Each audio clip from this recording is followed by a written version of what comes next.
Bismillahirrahmanirrahim. Assalamualaikum warahmatullahi ta'ala wabarakatuh. Ustaz ucapkan kepada semua pelajar-pelajar Ustaz, apa khabar pagi ini? Alhamdulillah, semoga kita sentiasa berada di dalam keadaan sihat hendaknya, dan dapat meneruskan aktiviti kita seharian seperti biasa walaupun dalam keadaan kita sedang berhadapan dengan situasi pandemik COVID-19 ini. Mudah-mudahan kita sentiasa berada dalam keadaan sihat, tenang, aman dan dapat menjalankan tugas kita seperti biasa. Okey, pada pagi ini Ustaz akan memulakanlah kelas kita kerana memandangkan sebelum ini disebabkan beberapa kekangan yang berlaku, maka kelas kita tidak dapat dijalankan seperti biasa. Jadi seperti mana yang kita sedia maklum, pembelajaran kita untuk masa ini adalah secara PDPR. Jadi mahu tak mahu kita terpaksa menggunakan pendekatan-pendekatan sama ada melalui video, presentation dan sebagainya. Begitu juga dengan kelas ustaz lah, tidak terkecuali. Okey, pelajar-pelajar yang dikasihi sekalian, selepas ini kita akan banyak lagi lah kelas-kelas yang sebegini menggunakan video, dan ini merupakan pengalaman pertama Ustaz menggunakan video. Mudah-mudahan pelajar sekalian dapat mengikuti kelas ini sepenuhnya dan faham apa juga penjelasan yang Ustaz terangkan. Okey, kalau mengikut kebiasaannya kelas Ustaz akan mulakan dengan sukatan pelajaran kita ataupun bab yang berkaitan dengan Al-Quran. Kerana itu kita sedia maklum di dalam sukatan pelajaran sendiri pun pembelajaran Al-Quran ini adalah merupakan susunan-susunan di peringkat terawal sebelum beralih kepada bahagian hadis, fiqh, bahagian akidah dan sebagainya. Jadi hari ini kita akan mulakan dengan tajuk pertama daripada bidang Al-Quran. Okey, sebelum kita mula, Ustaz nak tanya dengan pelajar-pelajar sekalian, pernah tak dalam kehidupan awak awak rasa ada satu masa tersebut awak telah melakukan satu kesilapan? Sama ada kesilapan ataupun kesalahan ini berlaku dengan disengajakan ataupun tidak disengajakan. Pernah tak? Kalau katakan pernah, maknanya anda merupakan seorang manusia yang normal. Betul tak? Hanya orang yang tak normal sahaja dalam dunia ini, dia akan rasa bahawa setiap masa yang dilalui ini dia tak rasa bersalah langsung. Tak langsung rasa bersalah. Orang yang normal, orang yang normal ini dia akan ada ketikanya dia akan rasa bersalah, rasa silap dalam melakukan sesuatu yang mungkin disebabkan dia telah melakukan sesuatu yang boleh mengguriskan hati dan perasaan orang lain. Sebagai contohnya lah, mungkin kita pernah menyakiti hati ibu ayah kita, adik-beradik kita, saudara mara kita, rakan-rakan kita, guru-guru kita.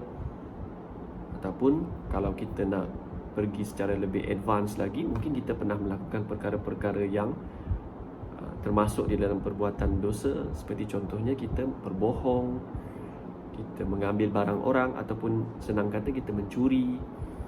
Ataupun kita pergi lebih jauh lagi, kita melakukan perbuatan-perbuatan yang jelas sangat bertentangan dengan agama kita sendiri. Seperti contohnya, mungkin kita melihat perkara-perkara yang haram, mendekati perkara-perkara yang haram. Sebagai contohnya, melakukan macam mana anak muda sekarang, Ustaz nak cakap, seperti berdating dan sebagainya. Maka perkara-perkara inilah yang sebenarnya kalau kita lihat dari sudut pandang Islam, inilah yang dinamakan sebagai perkara-perkara apa? Perkara dosa. Perkara dosa.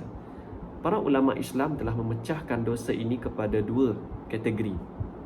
Kategori pertama adalah dosa-dosa besar. Manakala kategori yang kedua pula ialah dosa-dosa kecil. Dosa-dosa besar ni awak tahu tak apa dia? Dosa-dosa besar ini adalah dosa-dosa ataupun perbuatan yang melanggar perintah Allah Subhanahu Wa Taala secara terang dan ianya telah disebut di dalam Al-Quran dan hadis. Sebagai contohnya, saya ambil satu contoh yang mudah. Ya, beberapa contohlah. Mencuri, berbohong ataupun menipu, berzina, merampas hak orang lain atau melakukan kezaliman terhadap orang lain, membunuh, atau yang lebih dahsyat lagi sehingga tahap sanggup membunuh diri. Ini antara contoh kategori dosa-dosa besar. Manakala dosa-dosa kecil pula adalah perbuatan yang dianggap satu kesalahan yang boleh menyebabkan kita kata mengganggu ketenteraman orang lain, mengganggu privasi orang lain, menyebabkan orang lain rasa tak selesa. Contohnya, kita ambil contoh yang paling mudah, seperti contoh kita meludah sesuka hati, ataupun kita membuang sampah merata-rata, ataupun kita bergurau dengan rakan-rakan kita hingga menyebabkan mereka tersinggung hati dan sebagainya. Jadi sebenarnya dalam kehidupan kita, kita tidak sunyi daripada melakukan perbuatan dosa. Dalam Islam itu, semua perbuatan dosa ini adalah sebagai natijah daripada kesilapan yang kita lakukan ataupun kesan daripada kesilapan. Tetapi indahnya ajaran agama kita, bestnya agama Islam ni, Allah Subhanahu Wa Taala sebagai pencipta Tuhan kita itu, Allah menyediakan ruang, peluang. Ya, ruang dan peluang ini adalah untuk kita memperbaikinya, untuk kita menebus semula kesilapan tersebut, untuk kita menyedari kesilapan ini dan kita memperbaikinya di masa akan datang. Tahu tak? Makna di sini kelas, ya, pelajar-pelajar sekalian, Allah sayang pada kita.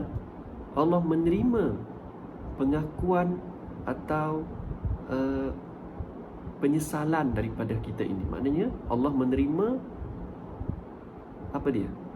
Allah menerima taubat daripada kita. Allah suka kepada hamba-Nya yang bertaubat.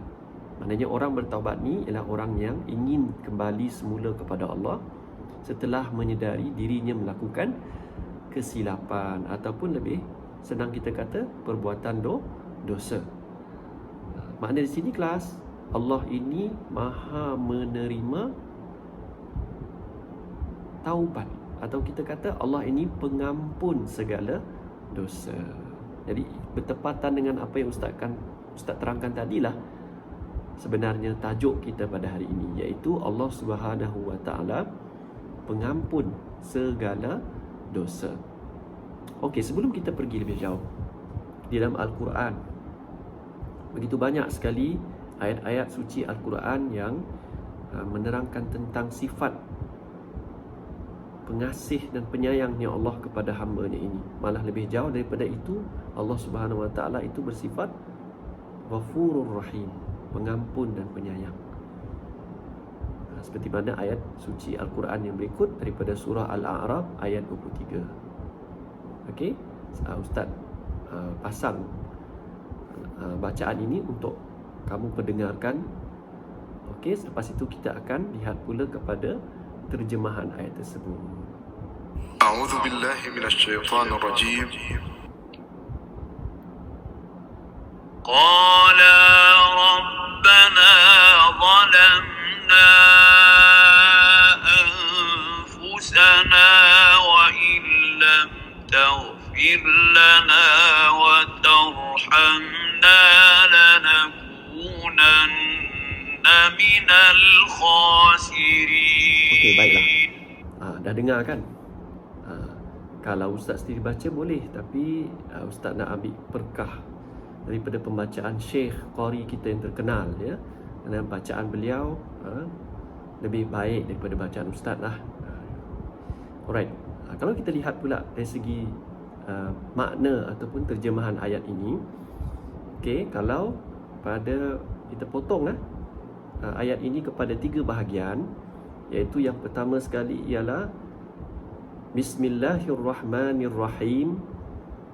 Qala Rabbana zalamna anfusana. Kalau awak lihat di dalam gambar yang saya paparkan itu, ini adalah merupakan potongan ayat yang pertama. Qala Rabbana zalamna anfusana. Maksudnya ialah mereka berdua merayu, wahai Tuhan kami, kami telah menzalimi diri kami. Itu terjemahan rakab ataupun potongan ayat yang pertama. Dia sebenarnya kalau nak terjemah sekaligus boleh, tapi nak mempermudahkan awak faham, maka dipotong-potong begitu untuk mempermudahkan kita faham dan ingat terjemahan dan maksudnya. Manakala yang kedua pula ialah wa illam taghfir lana wa tarhamna. Dan jika engkau tidak mengampunkan dan merahmati kami. Jika engkau ni maknanya, jika engkau ini adalah Allah, engkau ni merujuk kepada Allah. Dan jika engkau ni, mana jika engkau ya wahai Allah tidak mengampunkan dan merahmati kami. Dan seterusnya, lanakunanna minal khasirin. Lanakunanna minal khasirin. Pasti kami termasuk dalam golongan orang yang rugi. Nampak tak? Kalau kita ambil sekaligus terjemahannya, saya bacakan. Mereka berdua merayu, wahai Tuhan kami. Rabbana ni maknanya, wahai Tuhan kami. Zalamna, kami telah menzalimi diri kami. Anfusana ni diri kami. Wa illam, dan jika engkau enggan ataupun tidak mahu taghfir lana, mengampunkan kami, wa tarhamna, dan merahmati kami, lanakunanna, pasti kami, pasti ataupun jadilah kami, minal khasirin, termasuk dalam golongan orang yang rugi, termasuk dalam golongan ataupun di dalam kalangan orang-orang yang rugi.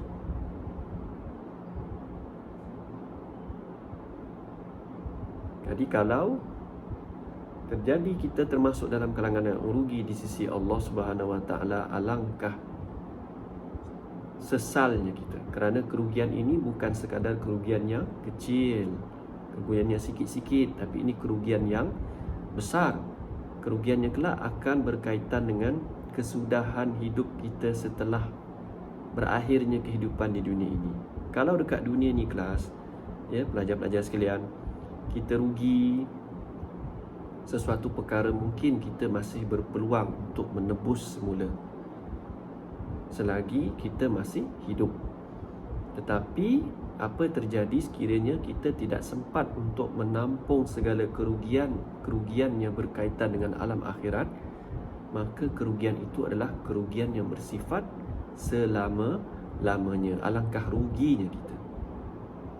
Sebab itu Ustaz nak tegaskan pada kamu sekalian, penting bagi kita, ya, wajib, mustahak pada kita untuk sentiasa meletakkan diri kita di dalam kalangan orang yang sentiasa memohon keampunan daripada Allah Subhanahu Wa Taala.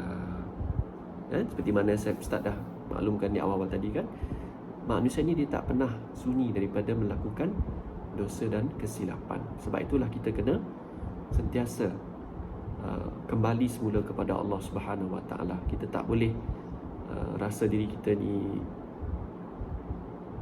sentiasa betul saja, apa yang kita buat sentiasa elok saja. Ada ketikanya kita akan melakukan kesilapan, kesalahan. Sebab itu kita pentingkan juga kepada pengisian ilmu, khususnya dalam ilmu yang berkaitan dengan ilmu pendidikan Islam, pengajian agama kita sendiri, untuk kita tahu yang mana boleh, mana yang tak boleh, mana yang elok, mana yang tak elok, mana yang dibenarkan, mana yang tak dibenarkan, supaya kita dapat menjaga batas-batas yang telah ditetapkan oleh Allah, agar kita tidak tergelincir daripada jalan kebenaran. Okey, faham? Jadi sebab itulah step pertama kita hendaklah menyedari diri. Bila kita dah sedar, kita kena, nombor dua, kita kena kembalikan kepada Allah Subhanahu Wa Taala. Kita kena kembali kepada Allah Subhanahu Wa Taala. Bila kita kembali kepada Allah, dia tak cukup kembali begitu saja kelas, tapi kita kena melahirkan rasa sesal dalam diri kita atas keterlanjuran kita tadi yang telah kita lakukan. Bila kita telah terlanjur, telah menyesal, inilah tanda kehambaan yang Allah Subhanahu Wa Taala suka. Dan kemudian tak cukup dengan itu, kita kena susuli pula dengan melakukan perbuatan-perbuatan baik, amal-amal ibadah. Kerana setelah menyedari kesilapan yang kita lakukan, kita hendaklah kembali semula kepada Allah dengan melakukan apa yang Allah Subhanahu Wa Taala suka. Contohnya kita memperbanyakkan solat. Kalau solat wajib itu kita sedia maklum, itu wajib. Solat 5 waktu tu, subuh, zuhur, asar, maghrib dan isyak, itu wajib. Dia tak ada pilihan. Tapi kalau solat-solat sunat ini kita kena tambahkan. Okey, kita kena tambahkan. Kalau tak pernah buat sebelum ni, kita belajar. Tak tahu cara, kita tanya kepada ustaz-ustazah, guru-guru kita. Boleh. Ataupun kalau kita segan dengan guru, kita mungkin boleh tanya kepada siapa-siapa yang kita kenal, mak ayah kita, tok kita, nenek kita. Kalau kita rapat dengan tok imam di kampung, tok penghulu di kampung, kita boleh tanya. Daripada kita sembang kosong, baik kita tanya benda yang bermanfaat. Boleh tak? Boleh, Okey. Kedua, solat kita kena perbanyakkan solat sunat. Sebab solat sunat ni kita kena banyakkan juga doa. Doa ni dalam Islam dia dipanggil sebagai senjata. Senjata ni penting, kerana dengan senjata ni kita ada kekuatan. Orang yang nak mempertahankan diri dia daripada musuh, dia kena ada senjata. Of course lah, musuh bagi orang Islam, orang yang beriman adalah nafsu dan syaitan. Jadi bila kita perbanyakkan doa, kita dapat membenteng diri kita daripada serangan musuh kita tadi. Okey. Yang ketiga ialah kita kena perbanyakkan baca Al-Quran. Kalau dah masih tak pandai baca Quran, cari peluang. Cari peluang untuk belajar Al-Quran. Jangan beri alasan. Kamu masih muda lagi. InsyaAllah. Masa masih panjang. Cari jalan untuk mengatasi masalah tak pandai baca Al-Quran. Yang keempat adalah kita memperbanyakkan zikrullah atau berzikir. Berzikir. Berzikir ini dia amalan yang mudah. Okey, amalan yang mudah. Contoh yang paling mudah adalah zikir subhanallah ataupun alhamdulillah ataupun Allahu Akbar. Okay, zikir yang ketiga ini adalah kita kata zikir yang paling asas lah, yang paling basic, yang banyak disebutkan dalam Al-Quran dan juga hadis. Kalau katakan ada zikir-zikir tambahan yang lain, itu kamu kena pelajari daripada ustazah kamu, daripada guru-guru agama. Okay? Jangan kamu pandai-pandai pula nak reka zikir sendiri. Ini salah. Yang kelima adalah kita kena belajar ilmu agama secara mendalam. Tak cukup dengan kita buat perkara-perkara yang saya nyatakan 4 yang tadi ni. Kita kena pelajari juga ilmu-ilmu agama. Asas mempelajari ilmu agama ni, kita bertanya kepada orang yang pandai, berguru. Kemudian disusuli pula dengan kita memperbanyakkan bacaan-bacaan, buku-buku. Okay? Kita mula dengan buku-buku yang asas tentang pengetahuan agama Islam. Timbulkan rasa minat terhadap agama kita. Tak rugi. Okay? Tak rugi. Kerana ini agama kita sendiri. Kalau kita cari benda-benda lain itu mungkin rugi. Tapi untuk agama tak akan pernah rugi. Boleh? Okey, Alhamdulillah. Okey. Ustaz rasa penerangan Ustaz kali ini agak panjang juga dah. Mudah-mudahan kamu boleh faham tajuk kita pada hari ini yang berkaitan dengan ayat suci Al-Quran daripada surah Al-A'raf tadi. Boleh dijadikan sebagai panduan kepada kita bahawasanya kita yakin bila sahaja seorang hamba itu menyedari kesilapan yang dilakukannya, dia kembali semula kepada Allah Subhanahu Wa Taala, makna dia telah melakukan suatu hal yang sangat disukai oleh Allah Subhanahu Wa Taala, iaitu menyesali dan bertaubat kembali kepada Allah. Alright, boleh.